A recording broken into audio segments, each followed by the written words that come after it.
My snow fence was gone overnight.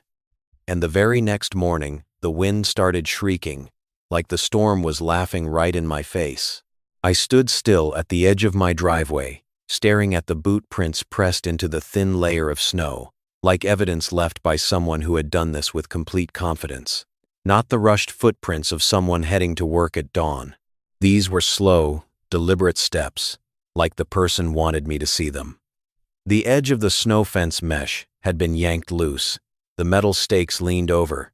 The tie line had been cut clean. No trash. No leftover clues. Just a long, empty stretch along the roadside, where there should have been a thin wall that was enough to bend the wind. I took a breath, the cold air sharp as a blade slicing down my throat, and I knew right away this would not stop at a missing strip of mesh.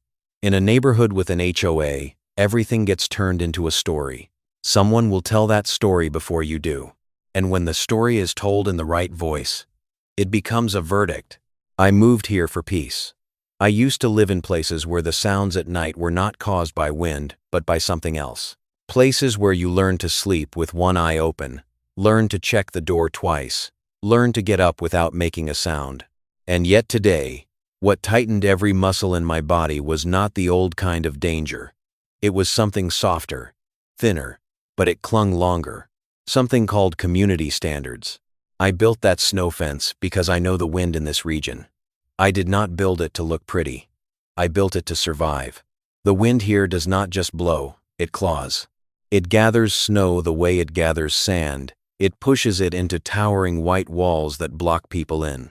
If you place a fence at the right angle and the right distance, the snow drops before it reaches you and stays there. It does not pile into the driveway.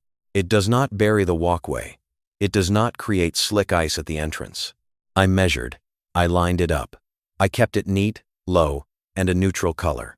I even left enough space so emergency vehicles could see the roadway, so pedestrians would not have to squeeze past. I did everything by the book, with the right technique and a clear conscience. And it still got called an eyesore. I bent down and picked up a cut piece of tie line. The cord was cold like metal, and when I stood back up, I saw it. A sheet of paper stuck right onto the mailbox post at the corner. The letters bold, straight, and certain, like a formal accusation. For the community's appearance, no obstructions may be installed. I let out a dry laugh. Not because it was funny. It was the laugh of someone who understands he has just stepped into a real Karen story. Out here, people do not need a storm to make your life miserable. They just need one person who believes she is the HOA. I heard the door across the street open. A young mother peeked out, tugged her small child's collar up, her eyes flicking to the notice, then to me, like she wanted to ask but did not dare. I could see real worry in her expression, the kind of worry from someone who has carried a child across black ice before. But she pulled back immediately, like she was afraid someone might see her caring. Then, from the corner house, I heard the click of heels on the front steps, even rhythm. Confident, like someone stepping out to inspect a victory.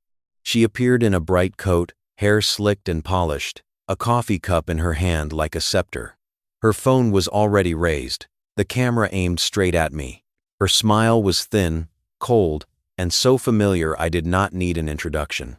"You put that thing up again," she said, sweet but slicing. "It's hideous. This is an HOA neighborhood, you know that, right?" I looked at her. I did not answer right away. I listened to the wind threading through the trees, to the decorative flag in front of someone's house snapping hard, like the first sign of a storm moving in. I remembered the forecast. Tonight, the wind would shift, the snowfall would come down heavy. And I remembered one detail Karen did not know. Her house sat directly in the wind's path. Her driveway was a perfect funnel for drifting snow. That was where the plot twist lived. She thought she had just made the neighborhood look better. In reality, she had just removed the only shield protecting herself. I spoke, my voice low and steady. No shouting, no arguing. I put it up for safety. Tonight's storm will push the snow. Without a fence, tomorrow morning someone will not be able to leave their house. Karen laughed. A short laugh. Dismissive. "Who are you trying to scare?" she said. "I told you, the HOA doesn't allow it. If you put it up again, I'll report you." She said report like she was calling down thunder from the sky, and I realized that a lot of people would believe her simply because she spoke louder. They would look at me, a man in an old jacket, hands dusted with wood grit, and assume I was just some working guy overreacting. They underestimated me. But they did not know I used to be the person they called when everything was about to break. I have stood in real chaos, where one wrong decision meant someone did not come home. I did not need to say it out loud to boast. I only needed to stay calm so I could do what was right. I looked straight into the lens of Karen's phone, then into her eyes. "If you take it down again, you'll see what the storm does." The wind shrieked again, stronger. Karen curled her lip and turned away, like I was nothing but noise. But at the corner of her eye, there was the slightest flicker of uncertainty, and I knew, tonight, the storm would not need to take my side. The storm only needed to do its job. By late afternoon, a notice had been stuck straight onto my front door, like someone wanted to nail me into the villain role they had already written for me. White paper, bold print, the sharp smell of fresh ink. The message was brief, cold, and so familiar I did not have to guess. HOA landscape violation notice. Immediate removal required for any obstruction that damages the community's appearance. Beneath it sat a smaller line, like a fishhook. Failure to comply will result in enforcement action. I stared at the paper for a long time. Anger did not flare up. Anger is easy to see. What I felt was a chill running down my spine, because I understood this was no longer about snow. This was about power. And in HOA stories like this, power usually comes with a crowd, paperwork, and a voice that knows how to make people afraid. I folded the notice and slipped it into my jacket pocket. Out in the yard, the wind began to change. It no longer blew in scattered gusts. It gathered itself. It took direction, like an animal scenting the entrance. I looked up at the sky. Gray clouds hung thick like dirty cotton. The light faded, and I watched the bare tree branches bow, like they were taking orders. I walked out to the roadside where the snow fence had been. I crouched down and touched the thin layer of snow on the ground. Cold, smooth, but beneath that smooth surface was hard gravel and ice that would form when the wind packed the snow tight. I pictured the night ahead, the drifts building, sealing into a white wall. And that wall would not choose my house. It would choose the driveway of the person who had pulled the fence down. The plot twist in this part was something Karen could not see. I did not put up the fence because I enjoyed defying people. I put it up because I understand the terrain and the wind direction. And I understand something else too. When the storm hits, the HOA does not come shovel your snow for you. Paperwork does not melt ice. Only preparation keeps people moving. But Karen does not live by preparation. Karen lives by control. I heard laughter from the corner of the street. Soft, but the kind of laugh you recognize right away, the kind that tells you someone is pleased with themselves because they believe they just did something righteous. I turned. Karen stood there with a group of residents, like she was leading a neighborhood inspection walk. Bright athletic jacket, earbuds peeking out, phone in hand. And in the middle of them, Karen stood out like a talking warning sign. She did not look at me like a neighbor.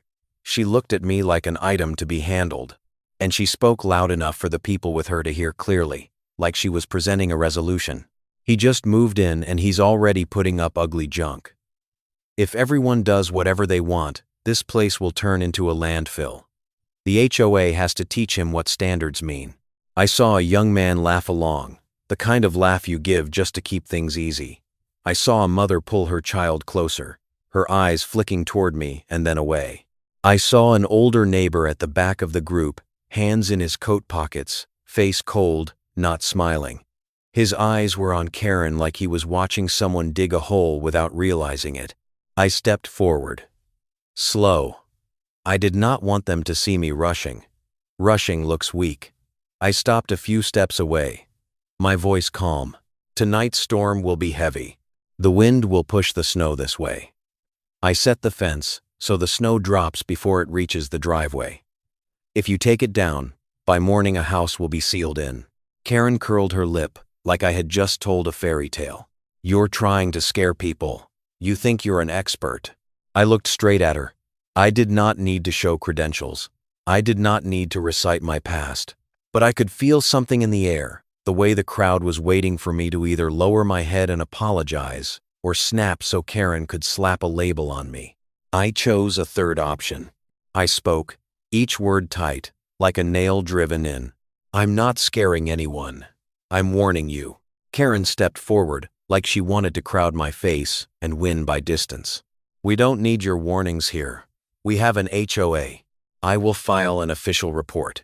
I will demand removal. Everyone agrees. Everyone. She always wore that word like a cloak. But I looked around and I saw the truth. Not everyone agreed. Not everyone believed her. Some people were only afraid of becoming a target. Some people just wanted to stay out of trouble. And some were starting to get tired of listening to one voice that always claimed to speak for the whole community. I turned slightly toward the older neighbor. He did not speak. But he gave the smallest nod, just enough for me to understand he knew what the wind was about to do. I turned back to Karen. You can remove the fence, but you cannot remove the storm. Karen burst out laughing. High. Dry. Then she turned to the group, lifting her hand like a commander. You all see that. He's threatening the community again. He doesn't belong in this neighborhood. That sentence fell like the first snow of the season. Thin, but cold. And I knew tonight, when the snow thickened, the first person to be sealed in would not be me. The first person to have their path blocked by the truth would be Karen. I heard the mesh tearing in the middle of the afternoon, like skin being sliced, and I knew the storm had not even arrived. Yet trouble was already running ahead of the wind. I was in the garage, my hands still carrying the smell of engine oil, when the clinking of metal echoed through the cold air. It was not the wind. The wind does not keep a steady rhythm like that. This was the rhythm of people removing something. A confident rhythm. The rhythm of someone who thinks they have the right. I stepped outside, slow. And I saw them. A group of residents stood along the edge of the road like an audience. Bright, athletic jackets, knit caps pulled low. Some held up phones, some crossed their arms. In the middle of them, Karen bent down close, both hands locked onto a stake, yanking hard like she was pulling a thorn out of her own eye. Her hair was still neat, her lipstick still bold, but on her face there was something flaring bright, the light of someone who gets to stand in the center of a crowd. She was not taking it down because of the storm. She was taking it down to win. I stopped a few steps away. Snow drifted lightly like chalk dust, landing on my shoulders and melting at once, leaving cold, wet specks behind. I spoke calmly, loud enough for everyone to hear, but not loud enough to turn into a shout. Don't take it down. I told you already. This is a snow fence, not a decorative barrier. Tonight the storm will shift direction. Karen looked up. Her eyes were sharp, her mouth curved into a thin smile. Here you go again with the threats, she said. Who do you think you are? I could feel the whole group stare like a net tightening around my chest. They were waiting for me to lose my temper. They were waiting for me to grab the fence. They were waiting for Karen to have a reason to call me aggressive. And for a moment, I saw the trap clearly. A trap that needed no rope, only emotion. Slow down, I told myself. Don't react on her script. I stepped closer and looked at the metal stake. The tie marks were cut clean. The mesh had been yanked hard enough to tear. I glanced at the young man who had been laughing along.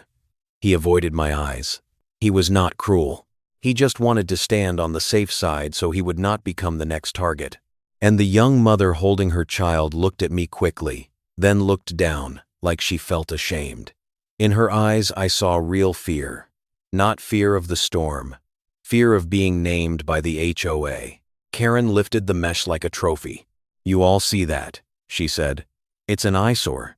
It makes this place look like a construction site. The HOA doesn't allow it.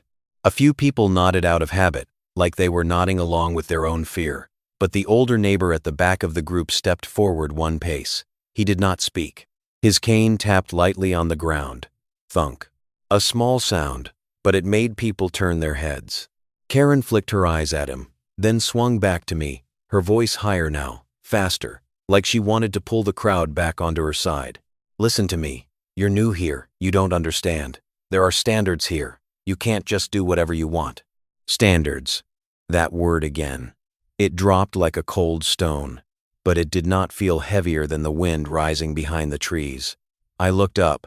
The sky darkened like a dirty blanket being dragged across. The wind began to rake over the road, sweeping tiny snow grains into faint white streaks. The storm was coming. The plot twist in this part was not about Karen. It was about me, about what they did not know. They looked at me like a working guy, like someone who put up a fence out of stubbornness. But I had been trained to read the wind, read the terrain, read the signs before everything breaks. I have stood in situations where one wrong decision made the whole team pay. From that, I learned one thing. When danger shows up, you do not argue with it. You prepare. I spoke slowly, clearly, so each word could cut through Karen's noise. Your house is directly in the wind's path. Your driveway will fill with drifts. Tomorrow morning, you won't be able to leave your home. Karen laughed. Then the laugh caught for the smallest beat.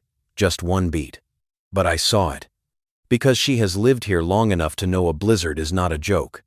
She just did not want to admit I was right. She turned to the group, lifting her hand like she was giving an order. Take it all down. Clear it out. Make this neighborhood look good again. One person bent to pull a stake. Another jerked the mesh. The ripping sound was dry and humiliating. I did not rush in. I did not yank it back. I did not give Karen the moment she was hunting. I just stood there, watching each section of mesh get dragged away, like watching a door have its hinges removed right in front of me. The young mother holding her child watched, her lips pressed tight. The young man who had laughed along started laughing softer. The older neighbor closed his eyes for a brief moment, then opened them, looking toward Karen's house. His gaze said it without words. It's coming. Karen hugged the mesh and looked at me, the thin, sharp smile returning. See, she said. The community doesn't need you. I nodded. No sarcasm, no challenge, just the calm acceptance of something. Right. The community won't need me to shovel the snow, but you will need the storm to understand. The wind shrieked, strong and short, like one last warning, and when the group drifted away, leaving the roadside bare, I stood alone in the cold, staring toward Karen's driveway, where the wind was already gathering the first grains of snow into a thin white strip, like the opening sketch of the wall that would lock her in. The storm hit like someone dumped the whole sky onto my roof. And in that exact moment, I heard the wind shift direction, a long, sustained shriek, like a blade finding the right throat. The porch light swayed slightly. The window panes trembled. Snow started slamming into the walls, no longer as scattered grains, but as heavy white sheets, whipping sideways like crushed stone. I pulled my collar up, stepped out onto the porch for a brief beat, then stepped back inside, because the cold out there was not just cold. It had intent. It wanted to force you to bow your head. Inside the house, everything looked darker than usual. Not because the power was out, but because the sky beyond the windows had turned into a dull gray cloth. I set my flashlight on the table, checked my spare batteries, checked the weather radio, old habits moving like a ritual. I was not doing it out of panic. I was doing it because I learned long ago that when things start sliding out of control, the only thing that keeps you standing is order. And the first order is knowing where the storm is going. I pulled up the outdoor camera feed. The screen was small, but enough to show me the wind bending the snow into long ribbons. It was not falling. It was running low to the ground, rolling up like white smoke. The streaks of snow skimmed past my driveway, then slipped away, as if an invisible hand was pushing it off course. I knew why. In the back corner of my yard, I still had a small secondary barrier, something I set up from the start as a backup layer. Nobody noticed it. Nobody took it down. It was not pretty, not obvious. It just did its job, bending the wind just enough so the snow would not harden into a wall in front of my door. That was where the plot twist sat. They thought all I knew how to do was put up something ugly. They did not know I always have a second plan. I did not argue with Karen using my voice. I prepared with structure. And in a storm, structure is real power. But the moment I swung the camera toward Karen's house, My chest tightened. Her driveway was starting to disappear. At first it was only a thin ribbon of snow sliding in, like water slipping through a crack. Then the wind rose, the snow thickened, white waves rolled in, slamming into the entrance of Karen's driveway, compressing down, stacking up. I watched her porch light fade behind the curtain of snow, like an eye being covered. A vehicle parked in her driveway became a dark lump trapped in white. And the snow wall began to rise, slow but relentless, like a sentence of nature signed by the wind. Across the street, the young mother's house still had lights on. I saw her shadow moving back and forth behind the curtains, maybe rocking her child to sleep, maybe staring outside and thinking about morning. In my mind, I could see the question running through her head like a needle. If she stands with the man who put up the snow fence, will the HOA target her? And if she does not stand, is she putting her own child in danger? The older neighbor was different. I saw his lights turn on, then off. He was probably listening to the wind too, reading its direction, letting out a quiet sigh. Men like him have seen enough to understand Karen did not just remove a piece of mesh. Karen removed a warning. The night stretched on. The storm did not get tired. It circled, it screamed, it packed snow the way it packs sand. At one point the wind hit so hard I heard something strike the fence. A single hard thud, then silence. I looked outside. I could not see anything. Only white. White and that shriek. The kind of sound that makes you understand how small you are in front of nature. I did not sleep deeply. I lay on the sofa, eyes closed but ears open. Every time the wind changed rhythm, I sat up to check the camera, and every time I looked, the snow wall in front of Karen's driveway was higher. It was like an invisible work crew was building it, working without rest, without pay, without HOA approval. Then near dawn, the storm eased. Not gently. It was the kind of retreat that comes only after it has placed exactly what it wanted to place. I opened the door, just a narrow crack. Cold air poured in like ice water. I looked out. My yard was covered in white, but I could still make out the path. The small backup barrier had done its job. It stood there, silent, wearing a thin layer of snow like a cloak, but still holding its shape. I turned the camera toward Karen's house one more time. Her driveway was gone. A wall of snow stood right at the mouth of the entrance, thick, high, packed tight. No road in sight, no edge, just a solid white block across it, like a door locked from the outside. I stood there for a long time. I was not gloating.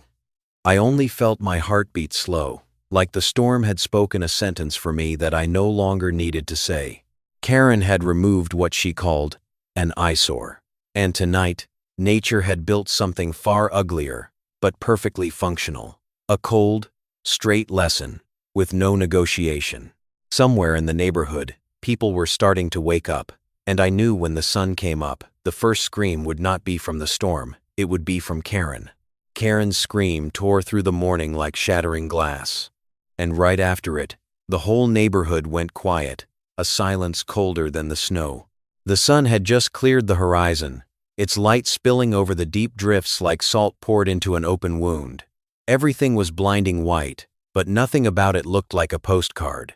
White out here meant weight, compression, something that can lock a door shut, trap a car, make an old man fall from one wrong step.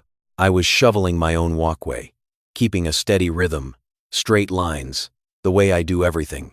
Not fast, not careless. Every time the shovel bit in, I heard the snow thump, dense and wet. My breath rose like smoke. My gloves were damp and cold. But in that cold, one thing was clear.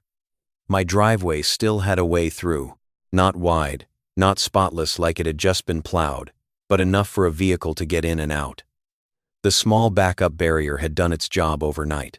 It stood there, still, wearing a thin layer of snow like a cloak, and because of it, the storm had been pushed off course. Karen's house, on the other hand, had been locked from the outside. I looked over, and I saw the wall. It was not an ordinary snow pile. It was a thick, packed mass, standing straight at the mouth of Karen's driveway, chest high, higher in some spots, like a white levee blocking every exit. Her car inside only showed a corner of its side mirror, a small sign that beneath all that, there was something that used to be called a driveway. Karen stood on her porch, hair messier than usual, coat thrown on in a rush. No coffee cup, no thin smile, just a face red with anger and cold, and eyes wide like she could not believe nature would dare do this to her.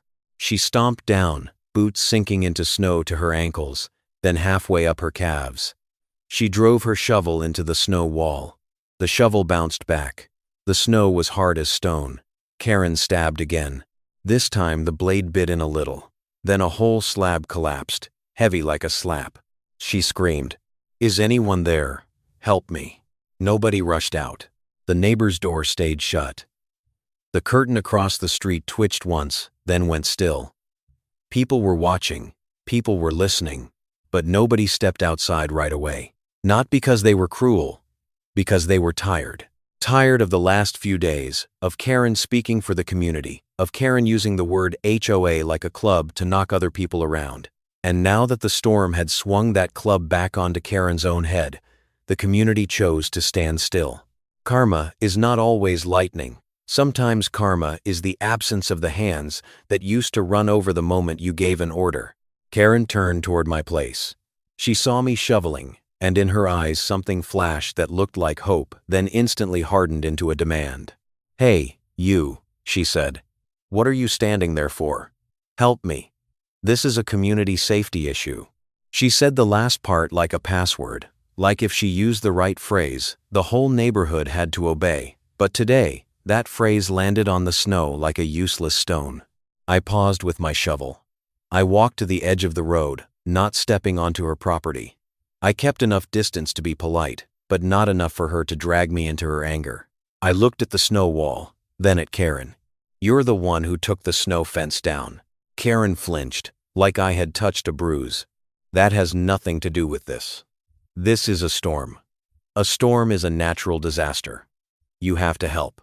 Her voice shook. Not only from the cold, from the fact that she was losing control. A person who is used to controlling the story panics when snow blocks her mouth. I spoke slowly, placing each word down. Because it's a storm, that's exactly why it does have to do with it. The fence is there so the wind drops the snow before it gets here. Without it, the drifts slam straight into this spot. Karen let out a broken laugh. "So you're blaming me now. Saying that is you attacking me." That line was the plot twist. Even trapped, Karen still tried to pull me into the villain role. She still tried to turn truth into an insult. She still tried to use emotion to redirect responsibility. If I argued, she would win by noise. If I lost my temper, she would have proof to tell a new Karen story, where I was the bad guy who refused to help a neighbor. But I did not argue. I looked straight at her, my voice low, flat. "I'm not blaming you. I'm stating the cause." Karen opened her mouth to scream again, but right then the young mother across the street opened her door. She stepped out for a moment, scarf pulled tight, eyes on the snow wall, then on Karen, then on me. She did not speak loudly, but her voice was clear enough for the wind to carry. "Yesterday you said the snow fence was ugly. Now this is uglier." Karen spun around. Her eyes looked like smoke. "Shut up. You don't understand anything." The young mother hugged her child closer and backed up. But her words had landed exactly where they needed to. A few other doors cracked open. A few faces appeared. No one laughed. No one cheered. Just eyes that were starting to change. From fear to clarity, Karen turned back to me, her breath bursting into white clouds, her voice a little smaller now, like someone trying to swallow panic. "What do you want? What will it take for you to help?" I looked at the snow wall again. I saw more than snow in it. I saw the consequence of a decision made out of pride. I exhaled. "I don't want anything. I just want you to remember. Safety doesn't need to look pretty. Safety only needs to be right." And in that moment, under the cold light and in front of that white wall, I saw Karen freeze for a single beat, like it was the first time she understood nature had voted against her. By noon, Karen had turned the snow wall in front of her driveway into an official war, and she pulled out the letters HOA like drawing a final knife. I had just finished clearing a path for an elderly couple at the end of the street, both of them shaking, still trying to smile, thanking me in a rough, worn voice. I did not do it for praise. I did it because I know if they fall on ice, nobody in this neighborhood will take responsibility for them. When I turned back, my phone buzzed. A group notification popped up, the message in all caps, like it was shouting. HOA emergency notice. Due to community safety conditions after the storm, residents must assist with priority snow removal. I read down, and I saw Karen's name at the bottom, like a stamped seal. She did not write that her driveway was blocked. She wrote that a home in the neighborhood was being cut off, creating a risk for emergency access routes. She did not say she had removed the snow fence. She said an unauthorized obstruction had caused abnormal drifting. The wording was smooth, like a speech that had been rehearsed. Enough to scare people. Enough to make them think that if they do not go shovel for Karen, they are opposing safety. I gave a thin smile. Not a happy one. A smile because I recognized it as the way Karen breathes. When she is wrong, she does not correct it. She rewrites the story. I walked over to the HOA bulletin board near the small clubhouse. Right there, under a notice about parking rules, Karen had posted a new sheet of paper. The bold letters were cold like needles. Emergency winter safety meeting. Assemble today. Against the white snow. That paper looked like a sentence built out of ink. I heard footsteps behind me. The young mother came up, scarf wrapped to her chin, eyes on the notice, then on me. She opened her mouth, then closed it again. The fear in her eyes looked like fear of being dragged into an invisible lawsuit. I understood. HOAs scare people with things you cannot touch. I spoke softly, like I was trying to steady her. It's okay. Just go home. Don't let her pull you into it. She nodded, eyes wet, then hurried off like she was fleeing. Right then, Karen appeared from the parking area, a stack of papers in her hand, bright clean coat, like she had never even planted a shovel. She walked straight toward me, like the snow wall at her house was not her problem, but proof she could be queen for one more day. She looked at me like I was supposed to accept a verdict. You'll be at the meeting, right? This is an HOA issue. You caused trouble. You threatened the community with that ugly fence. I looked at her face, cheekbones tight, eyes red from lack of sleep. But her voice still tried to keep the rhythm of authority. I could see two people inside Karen. One was panicking because she was trapped. One was clinging to the title so she would not collapse. I answered evenly. You're still trying to talk loud enough to make the wind change direction. Karen froze for a beat. Then she flared up, fast and sharp. You're mocking me. You're attacking me. I'm recording this. The HOA will deal with you. She raised her phone. The lens pointed at me like a gun barrel. This was the moment she wanted. The moment I lost control. The moment she turned me into the villain again. But the plot twist was that I am not the kind of man who gets pulled by a string. I have stood in other meeting rooms where people shouted too, slammed tables too, tried to overpower the room. And I learned something there. Real power is not volume. Real power is who can keep the rhythm. I did not look at the phone. I looked straight into Karen's eyes. You can record all you want. The truth is still in the wind direction, and in the fact that you took the fence down. Karen let out a scoff, but the sound trembled. I didn't take it down. Don't accuse me. Her pitch jumped higher, the reflex of a liar, when they feel themselves slipping, and right then, the older neighbor stepped forward, his cane tapping the ground with a hard thunk.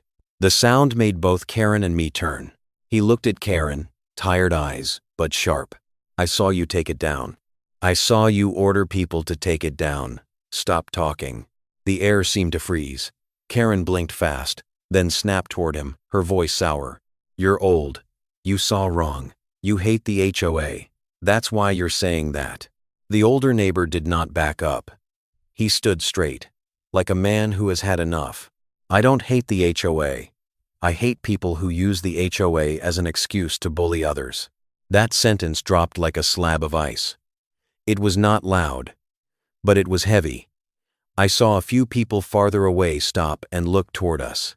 A middle-aged man shoveling nearby lifted his head, brows tightening, like he was connecting the pieces. Karen felt those eyes. She clenched her stack of papers, nails pressing into the folder. She wanted to redirect. She wanted to drag the story back to me. He's the problem. He doesn't comply. He's a danger. I let out a slow breath. I was not angry. I just found it almost funny that she still believed words could replace reality. I spoke low, just loud enough for the people close by to hear. The danger isn't a snow fence. The danger is when someone removes a safety measure because it looks ugly, then makes the whole neighborhood pay for it. Karen stood still. Wind swept through, carrying tiny snow dust that glittered in the sun. And I realized the crowd Karen used to control with her voice was starting to change. Not because they loved me, because they had seen the snow wall. And that wall, cold and silent, was speaking for me louder than any meeting ever could. The snow plow roared at the top of the street, but what chilled me was the sound of Karen barking at a man who was only trying to do his job. The service pickup crawled forward like a heavy animal, the front blade pushing snow into two thick white ridges. Exhaust smoke curled in the freezing air. The driver wore a knit cap, shoulders hunched, eyes scanning around like he was looking at a social minefield. I understood that feeling. In an HOA neighborhood, sometimes the real danger is not the snow. It is someone who believes they have the right to command everyone else's life. The moment the truck stopped in front of Karen's house, her door flew open. Karen sprang out like a released spring. Bright coat, hair forced back into something neat, but her eyes were red and her neck tendons tight like someone who had not slept. She did not greet him. She did not ask. She just waved her hand and pointed at the driveway that had been sealed shut. You need to clear all of this right now. And you need to go around to the back too. Don't let the snow get pushed onto my property. Be careful. Don't scratch the pavement. The driver hesitated. I saw his hands tighten on the steering wheel. He climbed out and spoke quietly, polite. I can clear the driveway, but I can't go into the backyard, and I don't move personal items. I only remove snow, according to the contract. Karen laughed, a dry laugh like ice. Contract. This is an HOA. We have standards here. If you don't do it right, I'll report you. She raised her phone. That gesture again, like drawing a weapon, the lens aimed straight at the driver's face. He stepped back half a step. In his eyes I saw fear. Not fear of Karen as a person. Fear of the story Karen could build in just a few minutes of footage. He glanced to the side, and I knew he was searching for a way out. Right then, my phone buzzed. A short text from the middle-aged neighbor next door. A quiet man who usually just worked and went home. Can you come help? The driver is scared of being filmed. Karen is going too far. I looked out through the window. I saw Karen standing right in the way. Phone held up. Like another gate she was trying to lock with fake authority. I let out a breath. I grabbed my coat and went outside. I did not walk fast. I walked with purpose. I reached the plow truck and stood beside the driver, creating a natural shield. The driver looked at me, and his eyes softened a little, like someone who had just spotted shore. Karen turned toward me, eyes flashing, like she had found the target she could unload all her anger onto. Here you are again, putting on a show, trying to be the hero again. I looked straight at her, my voice low and steady. I'm here as a neighbor, and to say one thing. Don't film people. Don't yell at them. They're just doing their job. Karen curled her mouth, reaching for the weapon she always used. I have the right. This is an HOA neighborhood. If I tell them to do it correctly, what's wrong with that? The plot twist sat right inside that word, right. Karen still believed power is something you have when you stand taller and speak louder. But in that moment I saw the opposite. Real power is standing in the right place, so other people feel safe because you are not trying to scare them. The driver gathered what courage he had left and spoke quickly. I just want to finish and leave. I don't want to be filmed. I don't want to be falsely accused. Karen snapped her head at him. Falsely accused. Who is accusing you? If you do it wrong, you deal with it. Her voice was like a knife tapping glass. But this time, nobody was standing behind her to echo it. I heard a few doors open, Not exactly to watch drama, but to watch truth. The young mother stood on her porch step holding her child, eyes on Karen, then on me. The older neighbor came out with his cane and stood still, like a boundary marker. Another man, broad-shouldered, with the stance of a veteran, folded his arms, silent, looking at Karen with eyes that were no longer afraid. Karen felt those eyes. And I saw the smallest tremor in the hand holding her phone. She still wanted to shout, to pull the crowd, to call on the shadow of the HOA behind her. But now, that shadow was thin as fog. The blizzard had woken people up. The wall in front of her driveway had forced them to look again. I spoke, short and clear. If you want people to help you, you have to respect them. Nobody works well under threats. Karen opened her mouth, about to say more. But the words did not come. She swallowed, like swallowing a chunk of ice. Then she turned away and slammed her front door. The peak came fast, brief, hard. The door's bang echoed through the cold air like a defeat that refused to admit itself. The driver exhaled, looked at me, and nodded in thanks. I nodded back. I did not need thanks. I needed things to return to normal. I motioned for him to work. The blade dropped. Snow got pushed aside in heavy wet slabs, like clearing a block of silence away from the entrance. While the plow ran, I watched the snow wall being cut into layers. I thought about Karen. She was not only trapped by snow. She was trapped by her habit of using fake authority to control people. When a community stops reacting, that habit starts to suffocate on its own. The older neighbor stood beside me and spoke softly, his voice rough. You did the right thing. Don't let them drag you down. I looked at him, then out at the white road. I breathed out, feeling my chest slow down. Some lessons do not need a punch. They only need a community to stop feeding ugliness with attention. When people stand still in front of shouting, the shouting dies on its own. And in the quiet that follows, what is right becomes as clear as a path freshly cleared. That night's emergency meeting began with a stack of papers slammed onto the table, like ice cracking in silence. And Karen walked into the clubhouse with the face of someone who had decided she would not lose, even if the truth was standing right at the door. The meeting room was lit with bright white lights, the kind that makes skin look pale and eyes look sharper. Folding chairs were lined up in rows, the smell of watered-down coffee mixing with damp snow-soaked coats. More people showed up than I expected. Broad-shouldered men sat scattered around, quiet but solid. The young mother sat clutching her bag, glancing toward the door now and then like she was afraid her name might be called. The older neighbor sat in the front row, his cane laid across his knees, back straight like a stake bracing against wind. And I sat near the middle, not shrinking, not sitting too tall, just keeping myself at the right rhythm. Karen set her packet down on the table, then stood in front of the notice board, pen in hand, like a symbol of authority. She scanned the room, the thin smile returning, but behind it was panic forced down hard. Her voice carried, smooth, like she had rehearsed it all day. We just went through a dangerous situation. Snow drifted, roads were blocked, emergency vehicles could have been obstructed.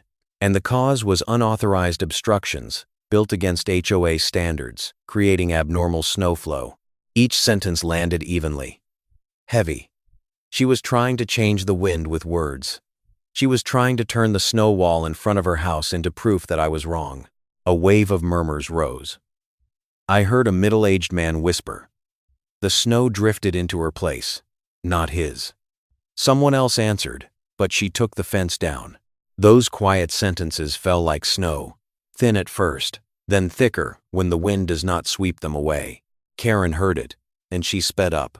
We cannot allow one individual to put up ugly, dangerous structures without permission. This is an HOA neighborhood. We need process. We need order. Order. That word again. She said it as if order lived in her hands, not in doing what is right. I let her talk. I did not interrupt. I did not push back immediately, because I know when someone is trying to cover something, they talk more than necessary, and the more they talk, the more they reveal. Karen turned her point directly at me, her eyes locking on, like she had found the right person to dump it on. And I also want to be clear. He disrupted the community. He threatened people. He said the storm would lock my house in, like he wanted it to happen. He does not belong in this neighborhood. A few people looked at me, uncertain for a moment. Karen was pressing on fear. Fear of getting pulled into drama. Fear of standing on the wrong side.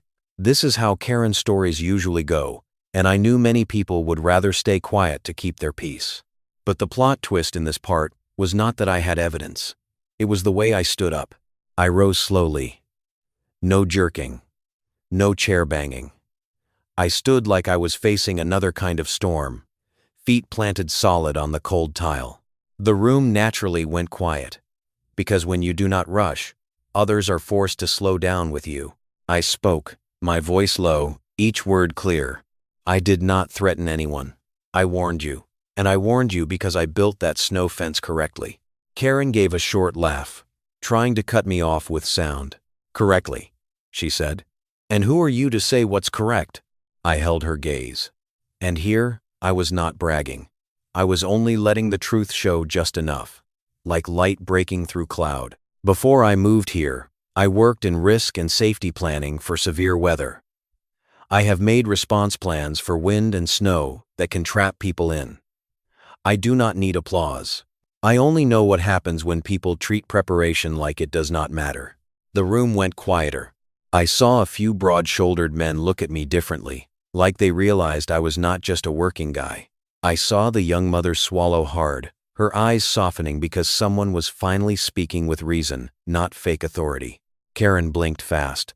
She could feel the rhythm slipping out of her hands, and like anyone used to controlling a room, she switched tactics. She flipped to another page and held it up. I have a petition. Many people signed that this obstruction must be banned.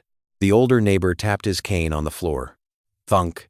Just one sound, but enough to slice through the air. When did you get those signatures? He asked. And who agreed to let you take his fence down? Karen snapped toward him, eyes flaring. You're always against me. You hate the HOA. The older neighbor did not move. His voice was rough, but every word landed like a nail. I don't hate the HOA. I hate people who use the HOA as an excuse to turn safety into an aesthetics game. The air changed color. I watched a middle-aged man in the back row stand up, irritated but not shouting. I just have one question. Yesterday, who took the fence down? Karen opened her mouth, then closed it. She looked around, searching for an ally. But the faces looking back at her were no longer afraid the way they used to be. They were tired. They were awake. The young mother stood up, voice trembling but clear. I heard him warn you. I also saw you say to take it down because it looked ugly. This morning your driveway was sealed, and his still had a way through. I just want my child safe. Karen tightened her grip on the pen, her nails turning white. She was losing the rhythm. And in that moment, I did not feel happy. I only saw a community choosing, for the first time, to stand with what is right instead of standing with whoever speaks the loudest. I spoke my final line slowly, like placing a stone onto ice. If we want order, let's start with truth. Don't remove protection just because it looks ugly. Don't call that a standard. A real standard is protecting the elderly, children, and anyone who has to get out when the storm comes. Silence. Then nods began to appear, quiet but clear. And I knew from this moment, Karen could no longer control the story. Not because I won the meeting, but because the truth, finally, had a place to stand in this room. The next morning, a new sheet of paper appeared on the bulletin board, cold and clean like a cut, an emergency meeting to re-elect the HOA board. I stood in front of the board and read it, and I did not feel happy. I felt something strange, like stepping out after a storm and realizing the air is still cold, but the wind has changed direction. People walking past no longer kept their heads down to avoid me. They looked over and nodded. Some offered a small smile, the kind that feels like a late apology. Some stopped to ask if my place was okay last night. I answered, it was, and in their eyes was something Karen had never truly held: trust. Karen disappeared from the street. Not the kind of disappearing that comes from shame. The kind that comes from someone swallowing anger, looking for a way to light the fire again. People like her do not leave the stage when the lights go out. They look for another switch. By late afternoon, the snow was still white, but it was no longer falling. The cold still bit, but it was less vicious. I walked along the roadside, checking paths for a few elderly homes, looking at ice forming near the drainage, dropping salt in the right spots. Small things, but they are what keep a community alive.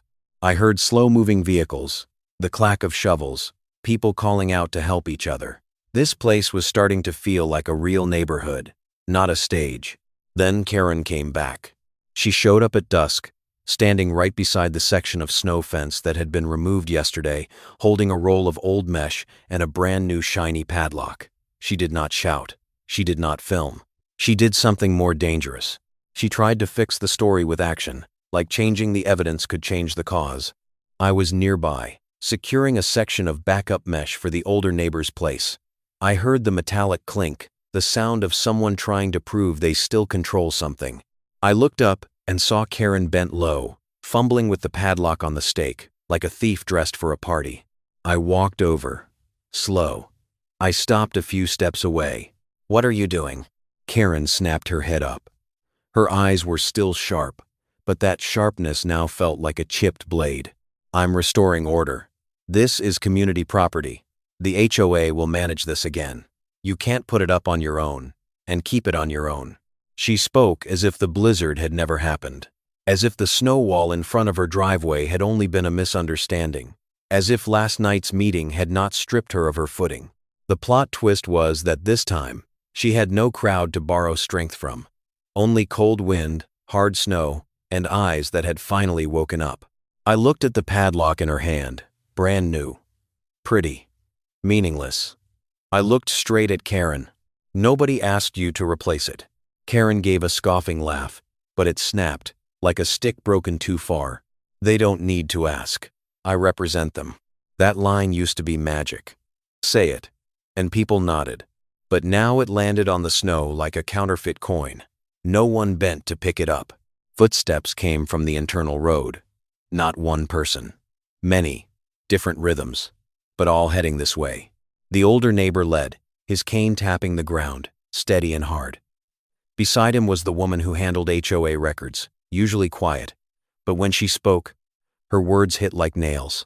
Behind them were several middle-aged men, working men, veteran-type men, the ones who used to stay silent because they hated trouble. The young mother was there too, standing a little back, but not looking away. Karen turned, blinking fast. She did not expect it. She thought this fight was still only between her and me. She did not expect the community to show up. Not to watch drama, but to close the curtain. The records woman spoke first, her voice clear, no microphone needed. "Karen, you no longer represent the HOA. We have posted notice for a re-election. From now on, you are not allowed to interfere on your own." Karen burst into laughter, but the sound had no music left. "That meeting wasn't valid. I'll make all of you pay." A broad-shouldered man stepped forward. His voice was low and short, like chopping wood. "You always say pay. But you never paid for what you did. Today is the day you taste what you planted." Karen looked around, searching for one set of eyes on her side. But the eyes looking back at her were no longer afraid. They were tired. They were done. They were firm. The older neighbor stepped one pace closer, looking at Karen with disappointment more than anger. "You removed protection because it looked ugly. You dragged everyone into drama. You don't get to put your hands on anything here anymore." Karen trembled. This time it was not from the cold. It was from realizing the scariest thing for a Karen is not a blizzard. It is a community that stops giving her a stage. She threw the padlock to the ground. Metal hit stone with a sharp crack. Then she turned and walked fast, her steps quick and tight, like she was running from her own shadow. No one chased her. No one shouted after her. The community stood there in silence, watching her leave like watching a poisonous wind finally move out of the yard. I rested my hand on the rebuilt snow fence, cold, but steady, and in that cold, I felt my chest ease. Some lessons do not need punishment. They only need people to learn how to stand with what is right, even when what is right does not speak the loudest. That morning, I saw a white envelope tucked under the tie line of the snow fence, like an invisible hand still trying to touch what had been stopped. The handwriting on the front was familiar, but it was no longer sharp like a blade. It trembled like someone shivering. I did not open it right away. I stood there for a long time, looking at the snow fence, watching how it stood still in the endless white, a small straight line, but strong enough to bend the wind. The wind this morning was no longer howling. It only drifted softly across the lawn, lifting tiny grains of snow and letting them fall again, like a tired breath after anger. I heard someone shovel tapping far away, a garage door opening, a car starting slowly, a neighborhood returning to its rhythm. And in that rhythm, the envelope felt like the last ember of a fire that had just gone out, not burning anymore. But if you touch it wrong, it can still sting. I opened the envelope with a slow motion. Inside was only a folded sheet of paper, no HOA stamp, no bold print, just a few handwritten lines. I want to talk. I'm tired. I was wrong to take the snow fence down. I don't want everyone to hate me. I just want everything to go back to normal. I finished reading, folded it, and slipped it into my jacket pocket. I did not feel like I had won. I only saw someone finally touching what they fear most, the truth about themselves, with no crowd to hide behind. Around noon, Karen appeared at the roadside, not stepping onto my property. She stood like someone who knew she had gone too far. No heavy makeup. Her hair was not glossy anymore. Her coat was still neat, but it was no longer armor. It was only a coat worn by someone trying to hold on to the last piece of dignity. I stepped out and stopped on the porch step. Between us was a small distance, but wide enough to hold everything that had happened. Karen looked at the snow fence, then looked at me. Her voice was quiet. I want to apologize. Those two words landed softly, but I heard them like a stone dropped into deep water. Not because it was loud, because it was real. For the first time, Karen was not speaking to win. Karen was speaking to survive. I did not answer right away. I looked down the road, where fresh tire tracks had left two thin brown lines through the white. I looked toward the young mother's house and saw her carry her child onto the porch for a moment, pointing at the snow, then quickly pulling the child back inside because of the cold. I looked toward the older neighbor's place and saw him tying a line on his garage door, slow and steady, like a man whose chest finally felt lighter. This community, in the end, did not need someone to win. They needed someone to stop creating noise. Karen swallowed, blinking slowly. I didn't think it would turn out like this. I'm just used to doing everything my way. I thought if I spoke loud enough, people would listen. I didn't know people would turn away. In her eyes there was a wet glint. It did not fall, but it was there, and I understood. This was not only about a snow fence. This was about a person who lives on control, then suddenly loses the reins. When you can't pull other people anymore, you are forced to look at yourself. The final plot twist sits right here. A lot of people want an ending where Karen gets punished hard, kicked out, humiliated again. But karma is not always loud. Sometimes karma is exhaustion. Exhaustion from holding yourself up. Exhaustion from performing. And when someone gets tired of pretending to be strong, they either break or they let go. Karen had let go, at least in this moment. I spoke slowly. My tone, not sharp, not victorious. I don't need an apology with gifts. I don't need an apology so I can feel right. I only need you to understand one thing. That fence wasn't built to challenge anyone. It was built to keep people safe. Karen nodded quickly, like she was afraid I might change my mind. I understand. I watched her for another beat. In my mind, I saw her standing in the street, holding her phone like a scepter, saying HOA like a spell. Then I saw the snow wall sealing her driveway, cold and silent. Then I saw last night's meeting, when the community stood up, not to attack, but to end a habit of bullying. I let out a breath, feeling the weight in my chest ease. Then from now on, don't remove protective measures just because they look ugly. Don't use the HOA to make people afraid. If you want normal, let other people have normal too. Karen looked at me, then nodded again. Her voice was almost a whisper. Thank you for not making me worse. I did not say I forgave her. I did not promise everything would always be fine. I only nodded, because sometimes the strongest kindness is not kicking someone after they have fallen. Karen turned and walked away. Her steps were no longer rushed. No longer angry. Just quiet. And this time, as she passed the neighbors' houses, some people looked, some nodded, some stayed cold, but nobody shouted. Nobody chased her. The community did not open its arms to embrace her. They simply let her pass, the way you let a rainstorm pass without turning it into a hurricane. As evening came, I stood by the snow fence again and rested my hand on the cold mesh. I heard children laughing in the distance, steady traffic, the flutter of birds' wings. I felt a new kind of quiet, not the quiet of fear, but the quiet of respect. If you've ever lived in an HOA neighborhood, if you've ever dealt with a Karen who wants to control everything, how did you handle it? Tell your story in the comments. I read them all.